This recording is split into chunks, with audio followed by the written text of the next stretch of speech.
Best moral stories. సీతాలు వీధిలో నిలబడి తన భర్త భాస్కర్ కోసం ఎదురు చూస్తోంది.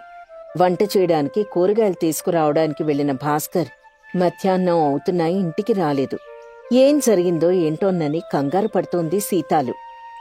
ఏ పాడుకళ్ళు ఆయన పైన పడ్డాయో. వెళ్లే ముందు నేనెదురెళ్ళినా బావుండేది. ఇప్పుడు ఏవైందో ఏంటో. ఇంతవరకు ఇంటికి రాలేదు. ఎక్కడున్నాడో ఏంటో. దేవుడా, మా ఆయనకేం కాకుండా చూడు తండ్రి అంటూ దేవుణ్ణి వేడుకుంటుంది సీతాలు. ఇక చాలాసేపు చూసి తనే బయలుదేరుతుంది. వీధి వీధి తిరుగుతుంది. ఎక్కడా తన భర్త భాస్కర్ కనిపించడు. ఇక సరాసరి కూరగాయల కొట్టుకే వెళ్తుంది. కొట్టులో ఉన్న కాంతం, ఏంటమ్మా, ఏం కావాలి? అన్నీ తాజాగా ఉన్నాయి. ఆకుకూరలు కావాలా? చిక్కుడు, బీన్స్, వంకాయ, టొమాటో ఏం కావాలో చెప్పండమ్మా. అలా తెల్లమొహం వేసుకుని చూస్తారేంటి? మా ఆయన ఇక్కడికి రాలేదా? పొద్దున్నే వచ్చాడు కదా, వచ్చి కూరగాయలేవి కొనలేదా? ఆయన వస్తే కదా కొనడానికి. ఆయన వచ్చాడంటే నాకు తలపోటు వచ్చేస్తుంది. నత్త నడకలాగా చేస్తాడు. నత్త కన్నా దారుణమే అనుకో. అలాంటోడితో ఎలా ఉంటున్నారమ్మా మీరు? ఒసే కాంతం, ఇక నోరు ముయ్యవే. వింటున్నాను కదా అని మా ఆయన్ని ఇష్టం వచ్చినట్టు మాట్లాడితే నేను ఊరుకోని చెప్తున్నా. ఎంతలో ఉండాలో అంతలో ఉండు. ఇలా నోరు పారేసుకొని పడిపోకు అంటూ సీతాలు మళ్లీ తన భర్తను వెతుకుతూ మరో వీధిలోకి వెళ్తుంది. అలా వీధులన్నీ వెతికిన తర్వాత ఇంటికి చేరుకుంటుంది. ఇంటి దగ్గర ఒక మూలన చెట్టు కింద నీడలో పడుకొని ఉంటాడు భాస్కర్. తన భర్తను చూసి సంతోషిస్తుంది. ఏవండి, లేవండి, ఇక్కడ పడుకున్నారేంటి? ఇంట్లో పడుకుని ఉండొచ్చు కదా. మీరు కూరగాయలు తీసుకొస్తా అని వెళ్లారు. ఎంతకు రాలేదు. ఎంత కంగారు పడ్డానో తెలుసా? అయినా ఇక్కడికొచ్చి ఇక్కడెందుకు పడుకున్నారు? అది కూరగాయలు తీసుకొద్దామని ఇంట్లో నుంచి బయటికొచ్చానా. ఇంతలో ఎండ కాస్త ఎక్కువైంది. ఎండ తగ్గాక తీసుకొద్దామని ఇక్కడే ఉండిపోయాను. భాస్కర్ అలా చెప్పగానే సీతాలికి ఎక్కడ్లేని కోపం వస్తుంది. కాని ఏమనలేక మౌనంగా ఉండిపోతుంది. ఇంకా ఎండ అలానే ఉందే. ఇప్పుడు ఏం చేయమంటావు? కూరగాయలు తెమ్మంటావా?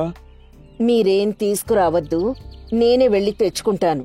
మీరు వెళ్లి ఇంట్లో పడుకోండి అంటూ సీతాలు కోపంగా కూరగాయలు తీసుకురావడానికి వెళ్తుంది. కూరగాయలు తీసుకొచ్చేసరికి భాస్కర్ ఒక పొడవాటి కర్రను తీసుకుని దూరంగా ఉన్న దుప్పట్ని లాగుతూ ఉంటాడు. ఏంటండి మీరు? ఒక 4 అడుగులు వేయడానికి కూడా ఇంత బద్ధకమైతే ఎలా? దుప్పటి ఇక్కడే కదా ఉంది, వెళ్లి తీసుకోవచ్చు కదా. అలా కర్రతో లాగడం అవసరమా చెప్పండి? అది కాదే, ఇది కూడా ఒకలాంటి వ్యాయామంలే. నీకివన్నీ తెలీదు. సరే, నువ్వు వెళ్ళి త్వరగా కూరగాయల పని చూడు. నాకు బాగా ఆకలేస్తోంది. ఇదిగో త్వరగా చేసేస్తానుండండి అంటూ సీతాలు వంటగదిలోకి వెళ్తుంది. ఆ తర్వాత కొంతసేపటికి కూరలు సిద్ధం చేస్తుంది. ఇక కంచంలో అన్నం, కూరలు వేసుకొని రాగానే భాస్కర్ బాధగా మొహం పెట్టుకుంటాడు. ఎందుకండి అలా మొహం పెట్టారు? ఏమైందిప్పుడు? అబ్బా సీతాలు, తినే ఓపిక లేదే. నాకు కాసేపు నిద్రపోవాలనిపిస్తోంది. ఎందుకో తలనొప్పిగా ఉంది. నువ్వు తినేసేయ్. అయ్యో, అంత మాట అనకండి. నేను తినిపిస్తాను, తినండి అని సీతాలు చెప్పగానే హుషారుగా లేచి నోరు తెరుస్తాడు. సీతాలు అన్నం కలిపెడుతుంది. అలా కంచంలో ఉన్న అన్నం మొత్తం తినేస్తాడు. తర్వాత మరోసారి కూడా సీతాలు అన్నం వడ్డించి తీసుకెళ్తుంది. అది కూడా మొత్తం ఖాళీ చేసేస్తాడు. ఇక ఆవులిస్తూ గదిలోకెళ్లి పడుకుంటాడు. భాస్కర్ వెళ్లిన తర్వాత సీతాల అన్నం వడ్డించుకొని తింటుంది. ఇంతలో అక్కడికి ఆ ఊరి సర్పంచ్ రాంబాబు వస్తాడు. ఏమ్మా సీతాలు, మీ ఆయనెక్కడా? ఇప్పుడే తిని అలా గదిలోకి వెళ్లారండి. ఏమైంది సర్పంచ్ గారు? ఆయనతో ఏమన్నా పనుందా? చూడమ్మా, ఎన్నికలు వస్తున్నాయి. ఈసారి కూడా నాకు పోటీగా ఎవ్వరూ నిలబడ్డం లేదు. కాబట్టి ఏకగ్రీవంగా నేనే సర్పంచునవుతానన్నమాట. అందుకే ప్రతి ఇంటికి వెళ్లి నేనే ఆ విషయం చెప్తున్నాను. ఇక రేపొకసారి మా ఇంటికొచ్చి నేనిచ్చే బహుమానాలు తీసుకువెళ్ళండి. అలాగే సర్పంచ్ గారు, ఇద్దరం వస్తామండి. అలా రాంబాబు సీతాలతో మాట్లాడి వెళ్తాడు. మరుసటి రోజు రాంబాబు తన ఇంటి దగ్గర అన్ని ఏర్పాట్లు చేస్తాడు. ఓటు హక్కు ఉన్న వారందరికీ రకరకాల బహుమానాలు ఇస్తూ ఉంటాడు. ఇంతలో రాంబాబు దగ్గర పనిచేసే రంగయ్య వచ్చి, అయ్యా అయ్యా, మన కొంప మునిగిందయ్యా. మీకు పోటీగా భాస్కర్ పోటీల్లో నిల్చున్నాడు. అప్పటి వరకు సంతోషంగా చిందులు వేస్తున్న రాంబాబు రంగయ్య మాటతో ఒక్కసారిగా కోపంతో ఊగిపోతాడు. ఏంట్రా నువ్వు చెప్పేది? ఆ బద్ధకం భాస్కర్ గాడు మీకు పోటీగా నిలబడ్డాడయ్యా. వాణ్ణేసేయమంటారా, లేకుంటే కాళ్ళు చేతులు ఇరిచేయమంటారా? వద్దురా, నేను వెళ్ళి ఒకసారి మాట్లాడతాను అంటూ రాంబాబు ఒక్కడే సీతాలింటికి వెళ్తాడు. భాస్కర్ని చూడగానే కోపంతో కొట్టడానికి వెళ్తాడు. ఇంతలో భాస్కర్, అబ్బ, నేనేం చేశానండి? నన్నెందుకు కొట్టడానికి వస్తున్నారు? నాకు పోటీగా నిలబడి ఇలా ఏమీ తెలియనట్టు అడుగుతున్నావా? నాకే పోటీకొస్తావా నువ్వు? మర్యాదగా పోటీ నుంచి తప్పుకో. ఏమ్మా సీతాలు, నువ్వన్నా నీ మొగుడికి చెప్పాలి కదా. అయ్యా, నిజంగా నా భర్తకి ఏం తెలీదయ్యా. ఆయన్ని వదిలేయండి, దయచేసి వదిలేయండి. ఏమీ తెలియకుండా పోటీలో ఎలా నిలబడ్డాడే? ఆయనకి తెలియకుండా సర్పంచ్ ఎన్నికల్లో పోటీకి దరఖాస్తు చేసింది నేనేనయ్యా. సీత అలా మాట చెప్పగానే రాంబాబు ఉలిక్కి పడతాడు. భాస్కర్ కూడా షాక్ అవుతాడు. ఇక సీతాలు ధైర్యంగా మాట్లాడుతూ, నా మొగుడు ఎన్నికల్లో నిలబడుతున్నాడు, ఏం చేసుకుంటారో చేసుకోండి. నాకెదురు నిలబడి గెలవడమా?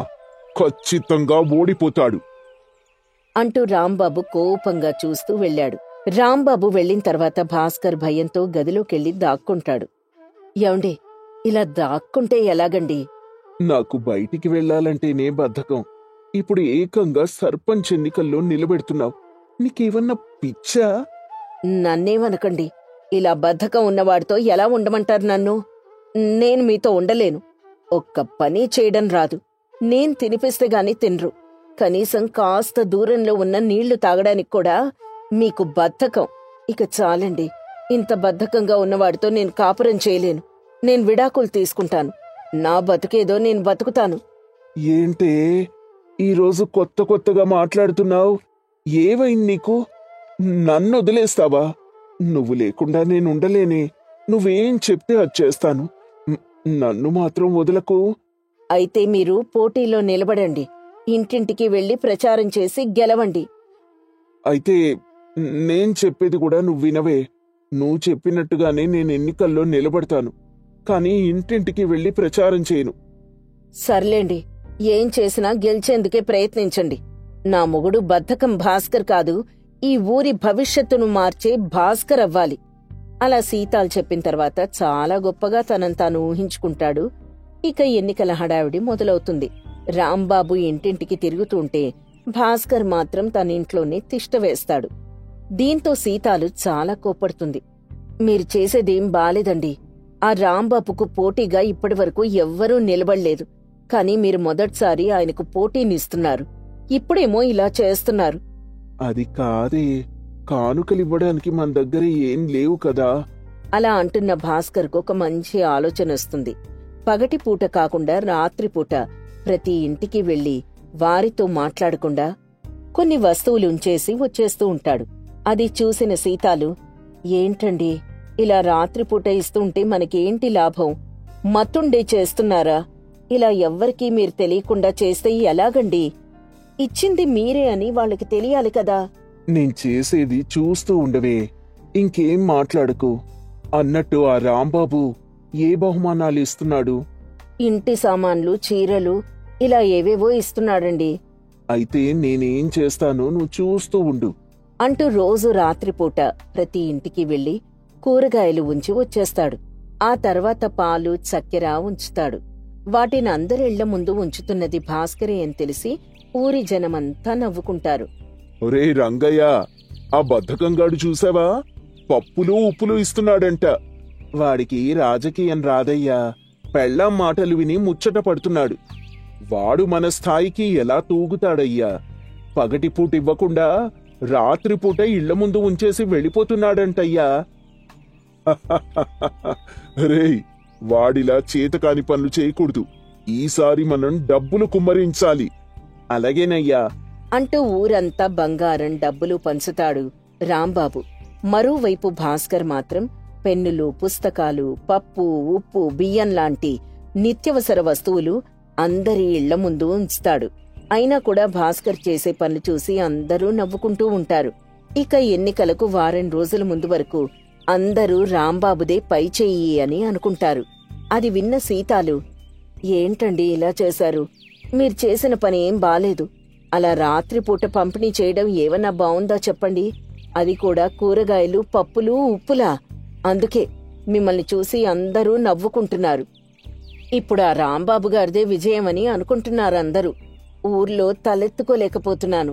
చూడు సీతాలు, ముందు మన ప్రయత్నం మనం చేయాలి. ఆ తర్వాత ఆశపడాలి. ఈ ఆశలు అప్పడాలు నాకు చెప్పకండి. అలా సీతాలు మాట్లాడుతూ ఉండగా ఊరి జనమంతా భాస్కర్ ఇంటికొస్తారు. వారిని చూసి సీతాలు ఆశ్చర్యపోతుంది. ఏమైంది? అందరూ ఎందుకిలా వచ్చారు? మా ఆయనేం తప్పు చేయలేదు. ఆయనకి బద్ధకం అంతే. ఇంట్లోనే ఉంటాడు. మీ అందరూ ఆయన్ని తిట్టడానికి వచ్చుంటే ఆ పనాపి ముందు బయలుదేరండి. అయ్యో, అదేం లేదమ్మా. అలా కాదు, మా సర్పంచ్ గారిని చూద్దామని వచ్చాం. సర్పంచా? ఇంకా ఎన్నికలు జరగలేదు కదా? ఎన్నికలు ఏకగ్రీవం అయిపోయాయమ్మా. ఆ రాంబాబు గారు ఊరి జనాలకు బంగారం డబ్బులు పంచిపెట్టారు కదా. ఆ విషయం పోలీసులకి తెలిసింది. పోలీసులు రాంబాబు గారిని అరెస్ట్ చేసి తీసుకెళ్లిపోయారు. ఊరి జనాలు కూడా రాంబాబు గారిని తిట్టుకుంటున్నారు. నేను కూడా ఆయన దగ్గర పని మానేసి మీ వైపు వచ్చేశాను. అదేంటి? ఆయనిచ్చిన డబ్బులు తీసుకుని, ఆయనిచ్చిన కానుకలు తీసుకుని ఆయన్నే తిడుతున్నారా? ఆయనిచ్చినవి మా కడుపు నింపాయా? లేదమ్మా. రోజూ మీ ఆయన రాత్రిపూట ప్రతి ఇంటికి కూరగాయలు పంపారు. ఆ తర్వాత పాలు, చక్కెర, ఉప్పు, పప్పు ఇలా నిత్యవసర వస్తువులిచ్చారు. అంటే ఊరి జనానికి ఏం కావాలో భాస్కర్ గారికి బాగా తెలుసమ్మా. అందుకే ఇప్పుడు అందరూ భాస్కర్ గారి వైపున్నారు. మీ ఆయన ఇప్పుడు బద్ధకం భాస్కర్ కాదమ్మా, సర్పంచ్ భాస్కర్. ఊరి జనం మాటలు విని సీతాలు పొంగిపోతుంది. వెంటనే ఇంట్లోకెళ్ళి తన భర్త భాస్కర్ని తీసుకొస్తుంది. ఊరి జనాన్ని చూసి భాస్కర్ ఉబ్బి తబ్బిబ్బైపోతాడు. ఇన్నాళ్ళు బద్ధకానికి బలైపోయాను. నన్ను బలమైన ఆయుధంగా చేసింది మాత్రం నా భార్య సీతాలు. ఊరి గురించి ఎప్పుడూ ఆలోచించలేదు, కాని జనాలకేం కావాలో ఆలోచించాను. నా భార్య నన్నొకసారి కూరగాయలు తీసుకురమ్మని చెప్పింది. నేను సమయానికి తీసుకురాలేదు. అప్పుడు నా భార్య చాలా బాధపడింది. కూరగాయలు లేక కూరలు వండడానికి ఇబ్బంది పడింది. ఆ తర్వాత ఉప్పులు, పప్పులు లేక, ఇంటికి కావాల్సిన నిత్యవసర వస్తువులు లేక చాలా మంది ఇబ్బంది పడటం చూశాను. అందుకే నేను వాటినే పంచిపెట్టాను. రాత్రిపూట పంచడం వల్ల నేనెవ్వరికీ కనపడలేదు. లేకుంటే నన్ను కూడా పోలీసులు పట్టుకెళ్లేవారు. భాస్కర్ అలా చెప్పడం చూసి సీతాలు ఆశ్చర్యపోతుంది. ఊరి జనం తన భర్తకు జేజేలు పలకడం చూసి మురిసిపోతుంది. నిజంగా మీలాంటి భర్త దొరకడం నా అదృష్టమండి. నువ్వు కాదు సీతాలు, నేను అదృష్టవంతుణ్ణి. నాలాంటి బద్ధకస్తుణ్ణి కూడా 10 మందికి పనికొచ్చే వాళ్ళ చేశావు. కాదు కాదు, మార్చేశావు. నీ మాటలే నన్ను నడిపించాయి అంటూ భాస్కర్ తన భార్యని మెచ్చుకుంటాడు. ఇక ఆ రోజు నుంచి సర్పంచ్గా ఊరి జనాలకు మేలు చేస్తాడు భాస్కర్. బద్ధకం భర్త ఊరి భవిష్యత్తును మార్చే సర్పంచ్ అవ్వడంతో సీతాలు ఎంతో సంబరపడిపోతుంది. ఏంటండి, మీరొకసారి మీ తోటి వ్యవసాయం చేసేవారిని చూసి నేర్చుకోండి. వారు వ్యవసాయం చేస్తూ ఎంత బాగా సంపాదిస్తున్నారు, మీరు ఉన్నారు అంటూ యమున వ్యవసాయం చేసే తన భర్త అయిన సోమయ్యని తిడుతూ ఉంది. అప్పుడు సోమయ్య, అబ్బా యమునా, నీకెన్నిసార్లు చెప్పానే నేను వార్లా అడ్డమైన మందులు పొలానికి కొట్టి వ్యవసాయం చేయను అని. అలా చేయడం ద్వారా నేల పాడైపోతుంది. అబ్బో వచ్చాడండి. ఎవ్వరికీ లేని పట్టింపులు మీకెలా వచ్చాయి? అందరూ ఎంచక్కా మందులు కొట్టి 10 బస్తాల ధాన్యం పండే దగ్గర 15-20 బస్తాల దాకా పండిస్తున్నారు. అందరూ పెద్ద పెద్ద బంగ్లాలు కట్టుకునుంటే మనం ఇంకా ఎన్నడో తాతలు కట్టించిన ఇంట్లో ఉంటున్నాం. యమునా, నీకెంత చెప్పినా అర్థం కాదులేవే. అది తెలిసే రోజునే నీకర్థమవుతుంది. నేను పొలానికి వెళ్ళొస్తా. అవునవును, నాకేం అర్థమవుతుంది? నాది మట్టి బుర్ర కదా. మట్టి బుర్ర అని నువ్వు మట్టిని అవమానించకే. ఆ మట్టిలో ఎంత శక్తి దాగుందో నీలాంటి వారికి తెలీదు అని చెప్పి సోమయ్య తన ఇంటి పెరట్లో ఉన్న పేడని ఎడ్లబండ్లో వేసుకుని పొలానికి బయలుదేరాడు. అలా సోమయ్య పొలానికి వెళ్తూ ఉంటే దారిలో గిరిధర్ అనే వ్యక్తి సోమయ్యకి అడ్డుపడి, ఏంటి సోమయ్య, ఎక్కడికి వెళ్తున్నావు? పొలానికేనా? అవును గిరి, పొలానికి వెళ్తున్నా. ఇదిగో ఈ ఎరువుని పొలంలో చల్లడానికి వెళ్తున్నా అని చెప్పాడు. అప్పుడు ఆ గిరిధర్ ఎడ్ల బండిలో ఉన్న పేడను చూసి, ఏంటి సోమయ్య, నువ్వింకా మారవా చెప్పు? ఈ పేడ అవి చల్లితే ఏం పండుతుంది పంట? ఇదిగో చూడు అంటూ తన బండి మీద ఉన్న ఒక ఎరువు బస్తాను చూపించి, ఈ ఎరువు బస్తాని ఇప్పుడే పట్నం నుండి తీసుకొచ్చాను. ఇది ఈ మధ్య మన ఎరువుల దుకాణంలోకి వచ్చిందంట. ఇదొక్కసారి పొలంలో చల్లితే ఇక పంట రెట్టింపు దిగుబడి ఇస్తుందట. నీకు కావాలంటే చెప్పు అని చెప్పాడు గిరిధర్. ఆ మాటలు విని సోమయ్య, గిరి, నాకే ఎరువు వద్దు. ఈ విషాన్ని నేను నేలకిచ్చి నా నేలను చంపుకోలేను. అయినా గిరి, నేను నీకెన్నిసార్లు చెప్పాను ఈ విదేశీ మందులు వాడకు అని. దీనివల్ల నేల తన శక్తిని కోల్పోయి రాను రాను దిగుబడి అనేది చాలా తక్కువగా ఉంటుంది. అబ్బా, ఇలా ఎన్నిసార్లు చెప్తావు సోమయ్య? నువ్వు ప్రతి ఏడు ఇలానే చెప్తున్నావు. మేం రెట్టింపు పంట దిగుమతులు సాధిస్తున్నావు. ఇకనైనా నువ్వు మా పద్ధతులను అనుసరించి లాభాల బాట పట్టు. గిరి, నీకెంత చెప్పినా కూడా లాభం లేదులే. నేను భవిష్యత్తుని ఆలోచించి చెప్తున్నా. సరే, నాకు ఆలస్యం అవుతోంది, నేను వెళ్ళాలి అని చెప్పి సోమయ్య అక్కడి నుంచి పొలానికి వెళ్ళిపోయి తన వెంట తెచ్చిన పేడని పొలంలో ఎరువుగా చల్లుతూ ఉన్నాడు. అప్పుడు సోమయ్య దగ్గరికి ఒక అతనొచ్చి, అయ్యా, నేను పట్నం నుండి వస్తున్నాను. పంట దిగుమతులు ఎలా పెంచాలి అనే దానికి నా దగ్గర ఒక మందుంది. అది కాని మీ పొలంలో కొట్టారు అంటే ఇలా సంవత్సరం అంతా లాభాలే. కావాలంటే మీకొకసారి కొట్టి చూపిస్తాను అంటూ అతను తన దగ్గరున్న మందు సోమయ్య పొలంలో కొట్టడానికి ప్రయత్నం చేయగా సోమయ్య అడ్డుపడి, ఏం చేస్తున్నావు? ఇలాంటి అడ్డమైన మందులు నేను నా పొలంలో కొట్టను. మర్యాదగా ఇక్కడి నుంచి వెళ్ళిపో అని చెప్పగా అతను సోమయ్యని పైకి కిందకి చూసి, ఎవరయ్యా నువ్వు? మంచి లాభాలొచ్చే విధంగా చేస్తాను అంటే వద్దు అంటున్నావు అంటూ సోమయ్యని తిట్టుకుంటూ వెళ్ళిపోయాడు. సోమయ్య మాత్రం పొలంలో ఉన్న ఒక వేప చెట్టు నుండి వేపాకు తెంచి ఆ ఆకుని రసంలా దంచి పొలం మీద కొడుతూ ఉన్నాడు. అది చూసిన మిగతా రైతులు, ఈ సోమయ్య ఇక మారడు. ఇంకా తాతల కాలం నాటి వ్యవసాయాన్ని చేస్తూ ఉన్నాడు. మనమేం చేస్తాం? ఎవరి కర్మకి వాళ్లే బాధ్యులు అంటూ అందరూ సోమయ్య గురించి ఒక విధంగా అనుకుంటూ ఉన్నారు. అలా 3-4 ఏళ్లు గడిచాయి. సోమయ్య మాత్రం తన పద్ధతుల్ని మార్చుకోలేదు. ఒకరోజు యమున తన పిల్లల్ని తీసుకుని ఇంటి బయటకొచ్చింది.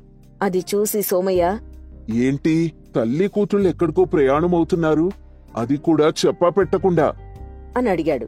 అప్పుడు యమున, చెప్పినా కూడా ఏం లాభంలే అని వెటకారంగా అంది.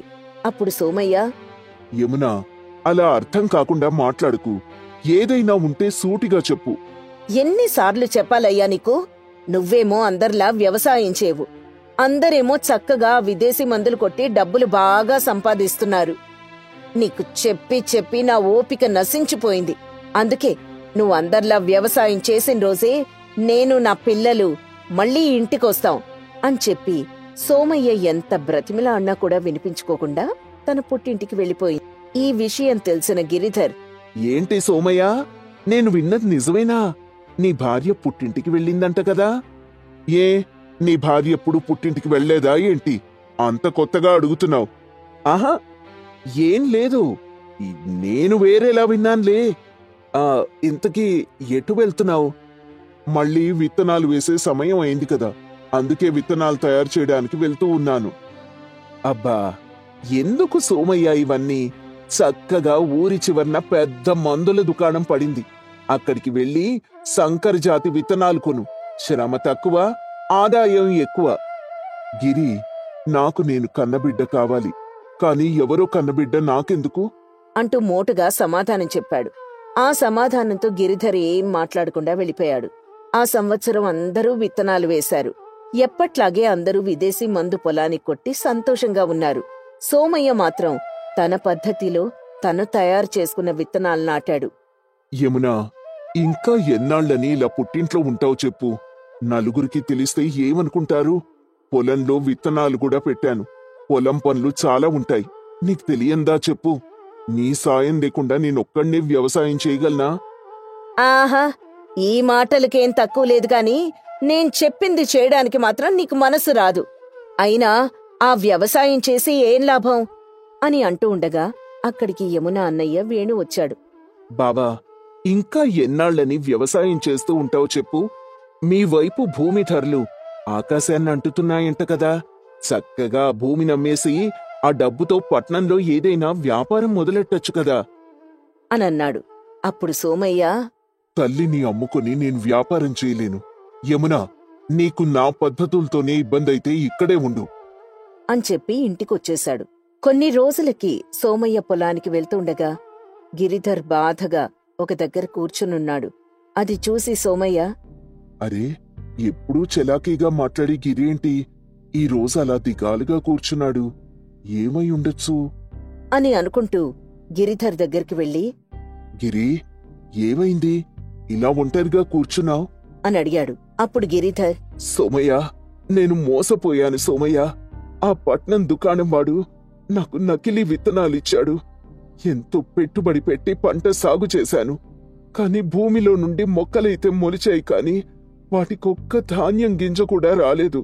నాకే కాదు, మన ఊర్లో చాలా మందికి ఇలానే జరిగింది అంటూ చెప్తూ వాపోయాడు.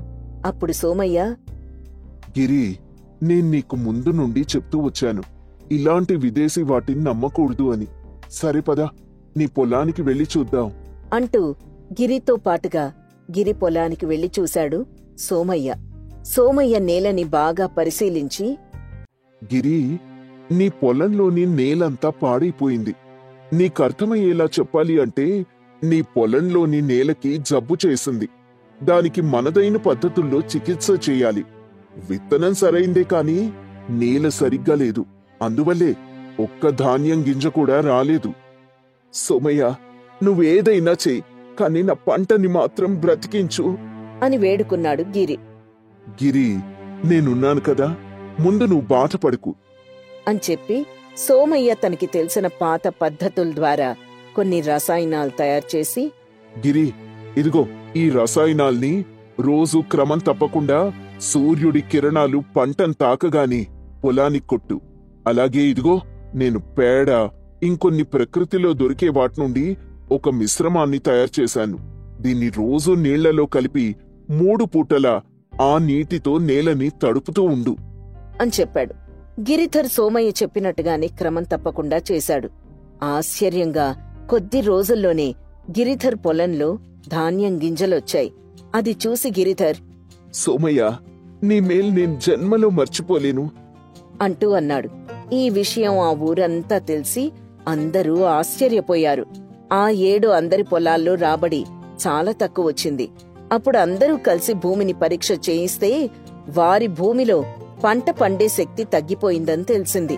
దాంతో అందరూ సోమయ్య దగ్గరకొచ్చి తమ గోడు చెప్పుకున్నారు. అందరూ వినండి, ఈ విదేశీ మందుల ద్వారా మొదట లాభాలొచ్చినా చివరికిదిగో ఇలా మన నేల చచ్చిపోయి రాబడి అనేది ఉండకుండా అవుతుంది. అందుకే అందరం మన పాత పద్ధతులు అవలంబించి మంచి పంటలు పండిద్దాం అని చెప్పి ఆ రోజు నుండి అందరికీ వ్యవసాయంలో మెళకువలు నేర్పిస్తూ ఉన్నాడు. ఈ కాలంలో అందరూ మందులు చల్లిన పంటలను తిని ఆరోగ్యం పాడు చేసుకుంటున్నారు. ఇప్పుడు మనమంతా ఒక్కటిగా ఉండి ఎలాంటి మందు కొట్టకుండా పంట పండించి దాన్ని ఎక్కువ ధరకి అమ్మొచ్చు. దీన్నే ఇప్పుడు అందరూ సేంద్రియ వ్యవసాయం అంటున్నారు అని అందరికీ అర్థమయ్యేలా చెప్పాడు. అలా వారంతా సేంద్రియ వ్యవసాయం చేస్తూ అధిక లాభాలు రాబడుతూ ఉన్నారు. ఈ విషయం తెలుసుకున్న యమున సోమయ్య దగ్గరకొచ్చి క్షమించమని అడిగింది.